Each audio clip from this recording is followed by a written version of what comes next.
Colin here with the second video entitled this one, Self-Discipline, the Secret to Happiness. Now the first video, and if you haven't watched it, I do recommend you watching it because this one builds on it. We looked at the distinction between pleasure and happiness, and that pleasure is pleasure, happiness is happiness, and it's a really big mistake to confuse the two. And also there was a premise in that video that in order to move down this path, the happiness path, you've really got to go inside. You've got to go inward and understand yourself better, understand who you really are. And I gave you a simple little formula up here. They called it the happiness formula. Vision plus talents plus passions equals happiness. This is about understanding who you are. Now this video I want to talk about a very, very important aspect. It's often not talked about in this sort of field because the word self-discipline hasn't got very good PR. I mean, think about it for a second, right? Self-discipline fits somewhere between, I don't know, having our teeth drilled and chronic diarrhea, right? It's somewhere in between those two there. So doesn't have a great PR, but I'm going to in this video explain that it is essential, and it's a muscle that all of us need to build and continually need to build in order to achieve the things that we want. Now I want to start out with a wonderful experiment, and you may have heard of this experiment. It's called the Marshmallow Test.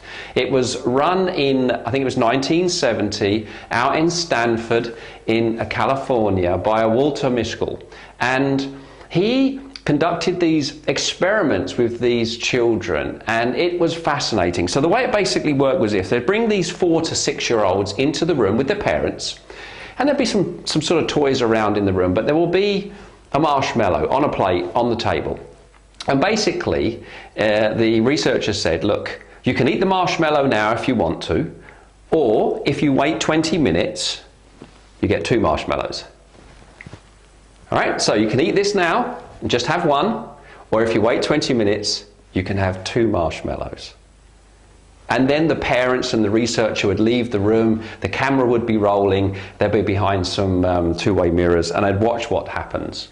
And if you haven't seen it, I recommend going onto YouTube and putting in Marshmallow Test, because you can see some of those early videos and you can see the experiment has been running 400 times since. So pretty incredible. But what they didn't expect was the fact that they actually followed the first lot of children that went through, through the 80s, 90s, 2000s, and what they found was that those that had the ability to delay gratification or defer gratification, i.e. wait the 20 minutes, were more rounded human beings, were more emotionally competent, and they did well in school, and they were happier individuals. Now, go read the research if you've not seen it, because I've really sort of shortcut that.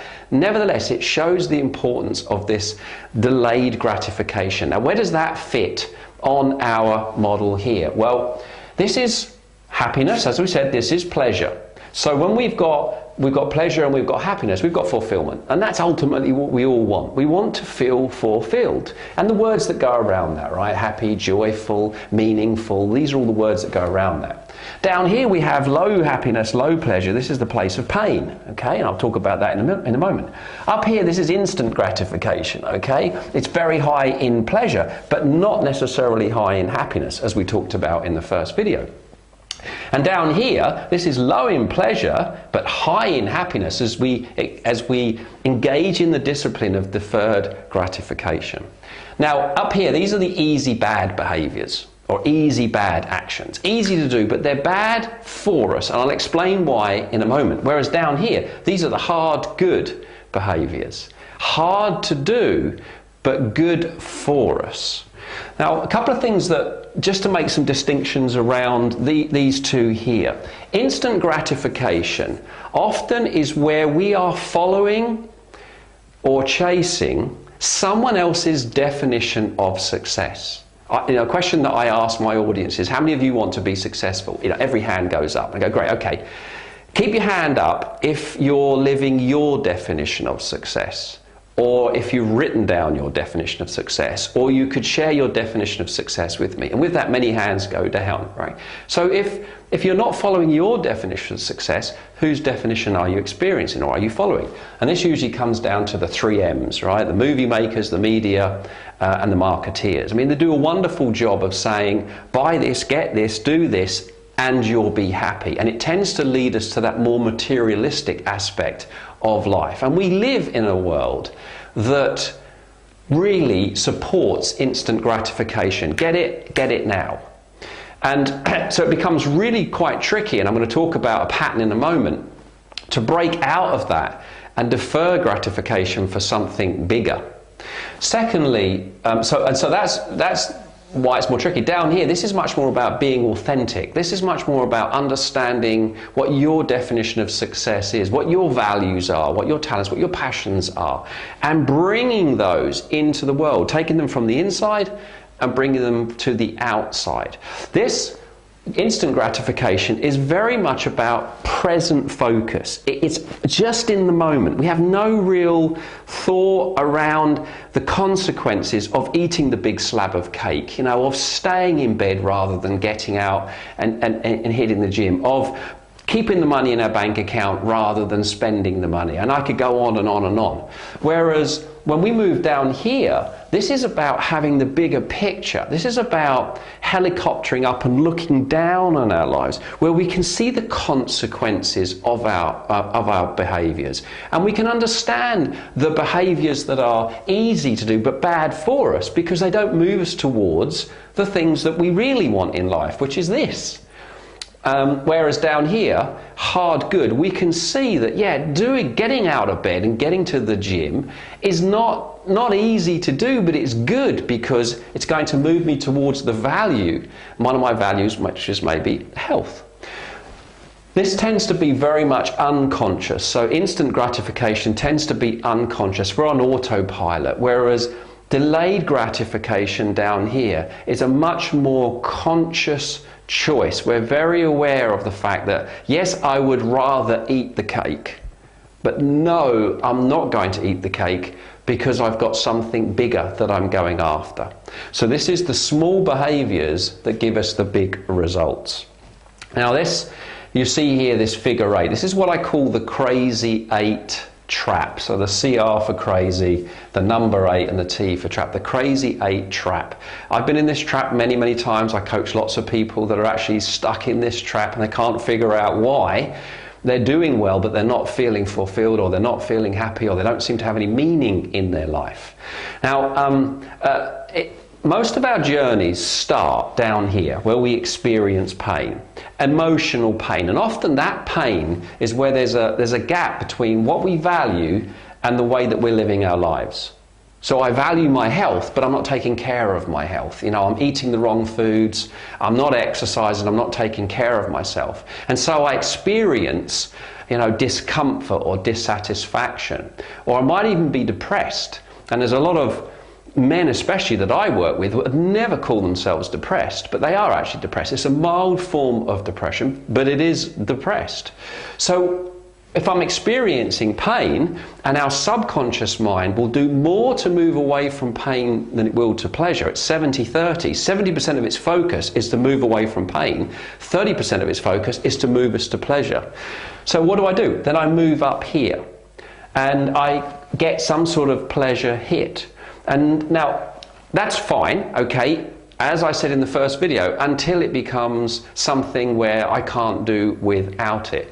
And then what starts to happen is I call it the higher lower. So then I have to experience more of it, but then it takes me lower emotionally. And I might experience guilt or self-loathing or regret. So then I'm in pain. So then I move myself back up to experience, another pleasure hit. And then I move down, and you can see this pattern with drugs or drinking or smoking or gambling or any of those.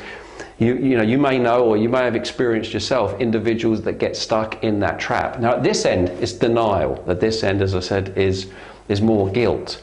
We go into denial, and denial is very, very dangerous, because once we're in denial, there's no chance of us making the changes that we want, or even being aware that we want. But at a deeper level, we certainly know it's something that we need to do something about. So it's an interesting paradox, this, because I'm in debt. So what do? I go out and buy myself something to make myself feel better. And then it puts me further in debt. I'm overweight, I'm not feeling good about that. So what do? I go out and buy myself a big chunk of cake so that I comfort myself and I feel better. And I rationalise it and justify it, make excuses about it. Of course I do. But nevertheless, it's not moving me this way, and I'm going to feel even worse. Or my relationship isn't great. It's not as good as it could be. So what I do is I put all my focus into my career. I become a workaholic, right? So I work really, really hard. But what's that going to do? Well, it's not going to help the relationship because I'm not around. So that begins to crumble. So then I put more time and focus into that. And by the way, in order to be successful, I've got to work longer hours. I need to become the energizing bunny. So I start to drink more coffee than I really should. I start eating foods that I really shouldn't be eating.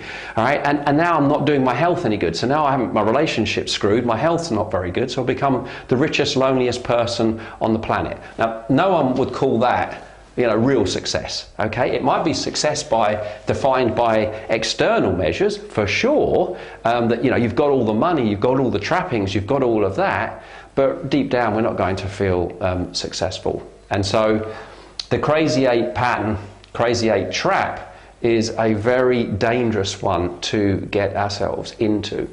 So what is the path? Well, the path out of this is self-discipline. And this is where we come down. I call it this discipline dip.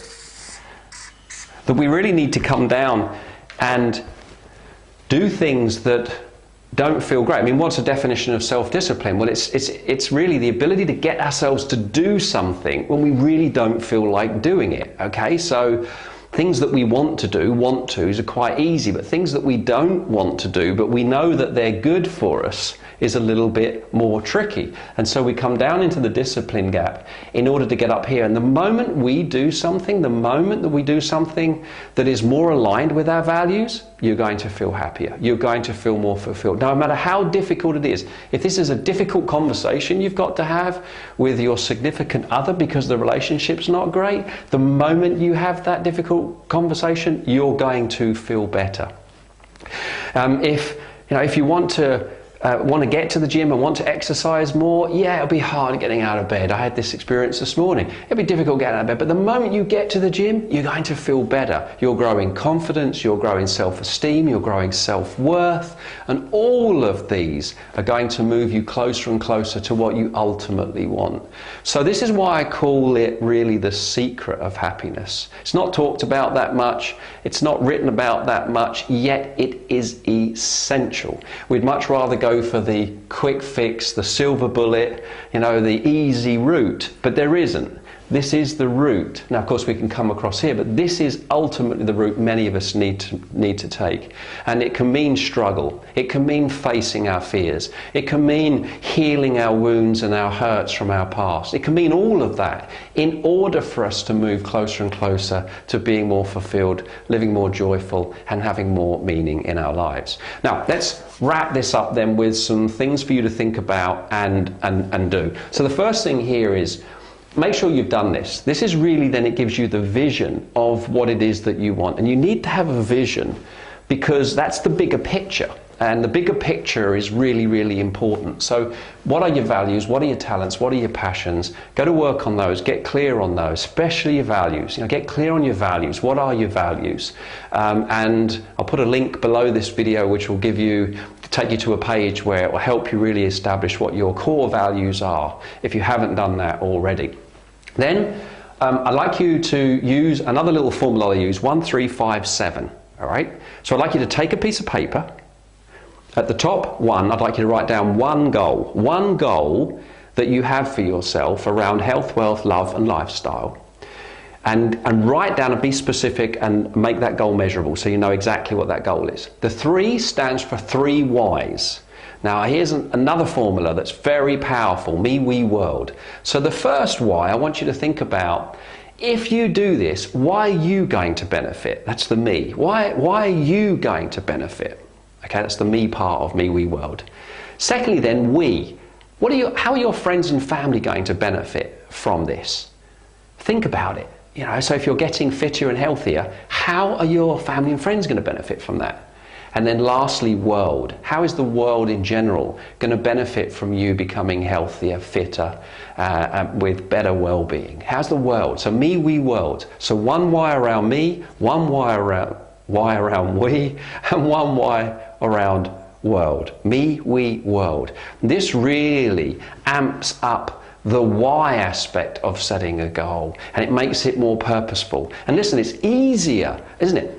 If you've got a big why to buy your first flat or buy a house, and you know that that's what you really want, it's easy to save rather than go out and party and spend all the money. Okay, makes it easier to delay the gratification because you're going for something bigger, called your first house, your first property, your first flat. So me, we, world. That's 1, 3 whys. 5 actions, 5 behaviors, 5 things you need to do. And these will usually be hard, good behaviors. Get clear on those 5 things. And the 7 is to then map out the first 7 days. Put in your diary when you're going to do them. Start to create the conditions that make it easier for yourself. So if it is getting to the gym, right, what day you're going to go to the gym, what time you're going to go to the gym, put it in your diary. Then the night before, have everything ready so that you don't have to get up and think, oh, where's my trainers? It's all neat in a bag and ready. Create the conditions. It'll make it much easier. And also, I would say, stop tracking happiness. Start tracking your self-discipline. Notice what happens when you engage in the self-discipline. Celebrate every time you do something. That doesn't mean you go celebrate with a big chunk of cake, right? But celebrate. Feel good about, yes, I said yes to what's really important and no to moving up this route here, the short-term sort of view on things rather than the long-term. So start tracking your self-discipline. And self-discipline is just like a muscle. How do you build a muscle? Well, you need to work it. And, we're all at different levels of self-discipline. Some people have got no self-discipline, have they, really? I mean, you can see that in the way that they live their lives. Others have got a high degree of self-discipline. We're all somewhere on that. So you can build that by building your self-discipline muscle every single day the same way that you build any muscle. By doing it, engaging in it, and following what for you is going to lead you towards what you really, really want. So that's all I've got for you on this video. Please let me know what you thought about it. Leave me a comment. As I said in the first video, I know you're busy. If you can't leave me a comment because you're so busy, leave me a number. Right? 1 is didn't enjoy it, didn't get from it. At least let me know. Don't just disappear. And 10 is, Colin, this is really good. This is bang on. This is really helping me because I want to make sure I deliver on your time and I don't take that lightly. This is Colin Hiles. Thank you for listening.